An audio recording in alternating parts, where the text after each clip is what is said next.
In the story of units, students build concrete knowledge using tape diagrams to be able to do multiplication problems like 15 times 13.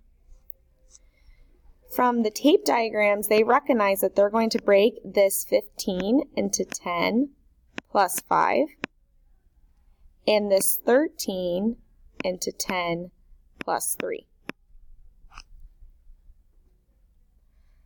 From there, they learn how to use this breakdown to find the product of numbers using what we call a tabular method. So, utilizing what they already know, they're going to have their table, and they'll do 10 plus 5, section off those units, and then 10 and 3, and section off those units. This also ties in to their knowledge of how to find area of a rectangle. Students by this point should know that the area of a rectangle is length times width. And if I have a rectangle that's broken into different sections, I just find the area of each of these sections and then add them all together. So, to effectively multiply 15 times 13 using my table method, I have broken it down into easier units. And now I'm going to do 10 times 10, which is 100. 10 times 3, which is 30. 5 times 10, which is 50. And 5 times 3, which is 15. Now, in order to find the product of the entire rectangle, I'm going to add all of these sections together. So I'll do 100 plus 50 plus 30 plus 15. Altogether, that is going to equal 195. So therefore, 15 times 13 is equal to 195. This helps build the foundation for Algebra 1, where they have to use the tabular method to multiply polynomials rather than multiplying real numbers. So, using what they already know about the tabular method and real numbers, we are going to build our table using our polynomials. So here is my table. And this time, instead of 10 plus 5, I'm going to do x plus 5. Divide up those sections. And instead of doing 10 plus 3, I'm going to do x plus 3. And divide off those sections. Now they still use the knowledge that the area of each of these sections is length times width. And to find the area of the whole rectangle, they have to find each section and then add them all up. So to get started, I'm going to do x times x, which is x squared. I'm going to do x times 3, which is 3x. 5 times x is 5x. And 5 times 3 is 15. From here, we ask our students to combine like terms. They should notice, and we should point out to them, that the like terms will be in the diagonals. This is specifically important for when we begin factoring and in Algebra 2 when they begin dividing using the tabular method. They want to recognize these diagonals are like terms.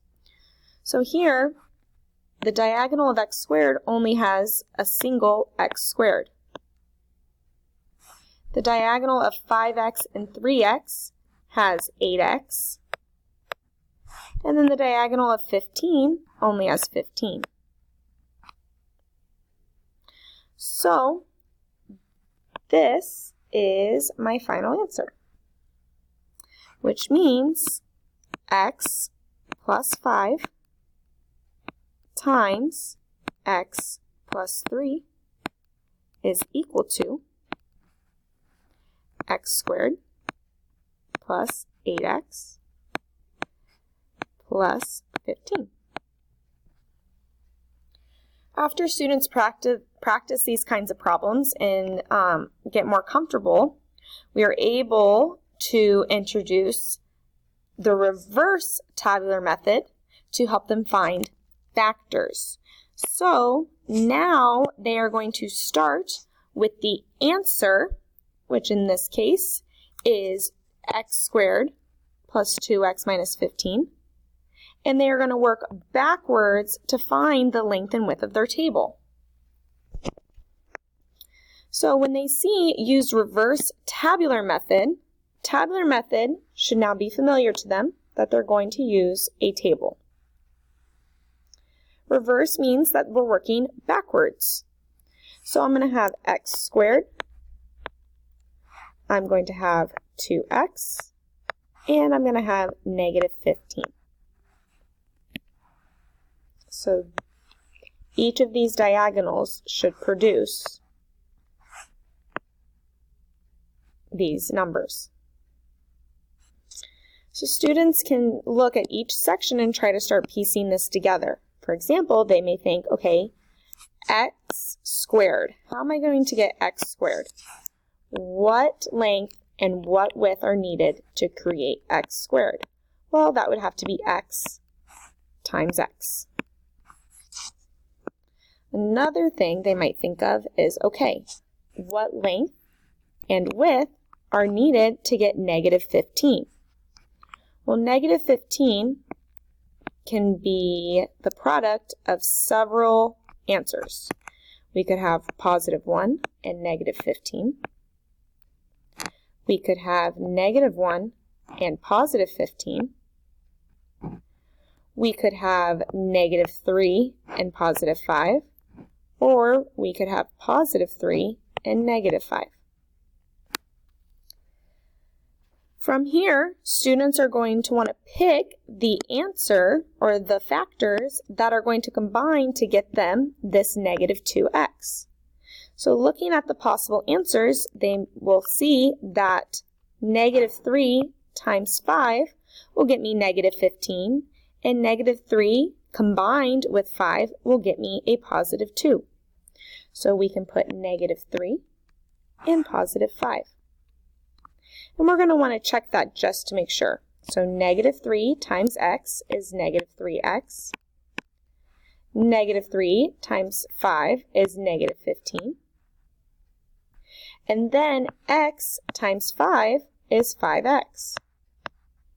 Double checking my diagonals and combining like terms, I see that x squared stays x squared. Negative 3x and positive 5x will combine to get 2x. And negative 15 stays negative 15.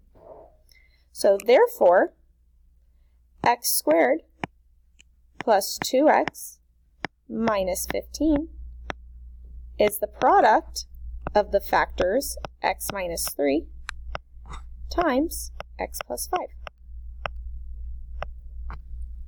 So it's interesting to see how Eureka Math builds from tape diagrams all the way up to reverse tabular method to factor, and then in Algebra 2, they will use the same method to divide polynomials.